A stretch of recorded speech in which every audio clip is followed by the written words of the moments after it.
महालय में मां दुर्गा आती हैं और महालय के दिन ही लौट जाती हैं। बारनपुर में एक अनोखी एक दिन की दुर्गा पूजा होती है। आसनसोल हीरापुर के धेनुआ गांव में देवी पक्ष के प्रारंभ में अगमनी दुर्गा पूजा शुरू हो जाती है। धेनुआ गांव, जो दामोदर नदी के किनारे स्थित है, वहां कालीकृष्ण आश्रम है। शनिवार को सुबह से दुर्गा पूजा की शुरुआत होती है। इससे पहले उसी मंदिर में रात को अमावस्या के दिन काली पूजा होती है। उसके बाद अगमनी दुर्गा का आह्वान किया जाता है। इस एक दिन की पूजा में सप्तमी, अष्टमी, नवमी और दशमी के सभी अनुष्ठान एक ही दिन में होते हैं। इस अनोखी पूजा को देखने के लिए धेनुआ गांव में दूर दूर से लोग आते हैं। पुजारी के अनुसार विभिन्न रीतियों के आधार पर पूजा की जाती है। एक ही दिन में 4 प्रकार के भोग चढ़ाए जाते हैं। दशमी की पूजा के बाद घट विसर्जन कर दिया जाता है, लेकिन मां की प्रतिमा को वहीं रखा जाता है।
ओम माधव माधव वाची माधव माधव हिंदी सरंति साधव सर्व सर्वगर्जेतु माधवम।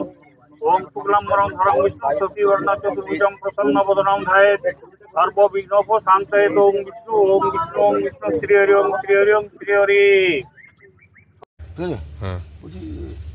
কালীকৃষ্ণ আশ্রম এখানে একদিনে দুর্গা পুজো আমরা দেখছি এসে ঠাকুরের মালা রয়েছে, পাশে সখী রয়েছে। এই ইতিহাসটা কী আছে, বৃত্তান্ত কী আছে? এই ইতিহাসটা আমরা যেটুকু শুনে এসেছি, যিনি পূজা আরম্ভ করেছিলেন আমাদের সত্যানন্দ ব্রহ্মচারী, 1979 সালে পূজা শুরু হয়। আমরা ছোটো ছিলাম, কিন্তু পূজাও চলছে। আমরা যেটুকু সত্যানন্দ ব্রহ্মচারীর কাছে শুনেছিলাম, তেজানন্দ মহারাজের কাছে, যে এই পুজোটার বৈশিষ্ট্য হচ্ছে যে মায়ের পুজো একদিনে দুর্গা পূজার ষষ্ঠী, সপ্তমী, অষ্টমী, নবমী, দশমী। আমরা জিজ্ঞেস করলাম যখন একদিনে হওয়ার কারণটা কি, মা বা লক্ষ্মী, সরস্বতী, কার্তিক, গণেশ কাউকে নিয়ে এলো না, মা একা কেন এলো? তো উনি বললেন যে মা যখন চিন্তা করছিলাম মর্তধামের ভক্তরা যখন ডাকছিল মাকে, যে এখানে ওষুধের তাণ্ডব আমরা থাকতে পারছি না, অত্যাচারিত আমরা, তখন মা আসছিল একদিনের জন্য দর্শন করতে যে আমার ভক্তরা কেমন আছে। মা যখন মর্তধাম আসে তখন ওই যে ওনার সখী ছিলেন জয়া বিজয়, দুজন, ওনারা বলেছিলেন যে না, আপনার সাথে আমরা ছাড়বো না, আপনি যেখানে যাবেন সেইখানে যাবো। তখন মর্তধামে জয়া বিজয় নিয়ে মা একদিনের জন্য এসেছিল। ওই জন্য এটা একদিনের পুজো। একদিন সকালে শুরু হবে, আপনার ষষ্ঠী হবে, সপ্তমী হবে, অষ্টমী, নবমী, দশমী। আজকেই বিসর্জন বিকেল 5টায়। সারাদিনের পুজো কী কী করা হয় পুজোতে? যেমন দুর্গা পুজো সেই সিস্টেমে সব কিছু। বাকি টাইম হচ্ছে একদম ভক্তরা যা আসে, এবং 12টার থেকে এখানে নরনারায়ণ সেবা আছে, যে যেখান থেকে আসে। আবার আসানসোল শিল্পাঞ্চলের সমস্ত মানুষ আছে, এবং প্রত্যেকটা গ্রামবাসী এবং এই এলাকার মানুষ এবং বাইরের থেকেও লোক আসে এই পুজো, একদিন পুজো দেখার জন্য। সবাই তো সব জায়গায় হয় না, আমরা জানি আমাদের এখানে হয়, আর কোথায় হয় আমরা সঠিক জানি না। কত বছর হলো? 1979 সালে শুরু হয়েছে, 79 থেকে শুরু হয়েছে। 79 শুরু হয়েছে, মানে স্বপ্ন আদেশ পাওয়ার কাটবে। এই পুজো মানে শুরু করেন তেজানন্দ ব্রহ্মচারী। উনি কোথা থেকে এসেছিলেন?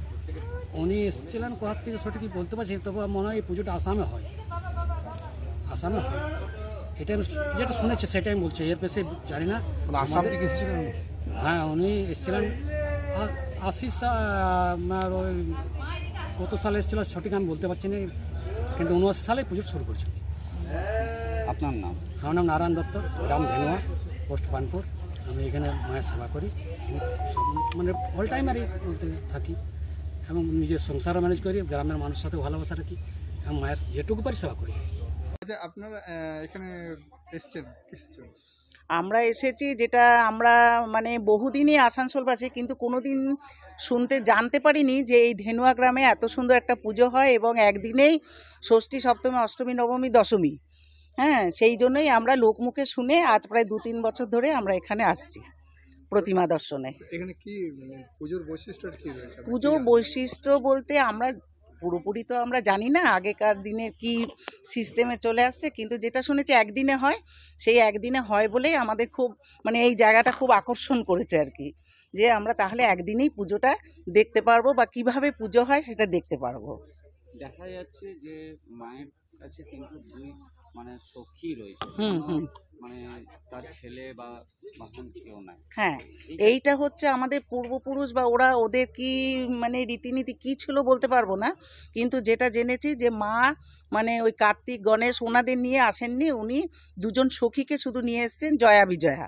কিন্তু ওনার সঙ্গে যে আরও যে ওনার লক্ষ্মী, সরস্বতী বা আরও যারা আছে তারা মানে তারা নেই, উনি জয়া বিজয়াকে নিয়েই এসেছেন। জয়া বিজয়া যেটা শুনেছি ওনারা মাকে ছাড়তে চাইতেন না আর কি, চাইছেন।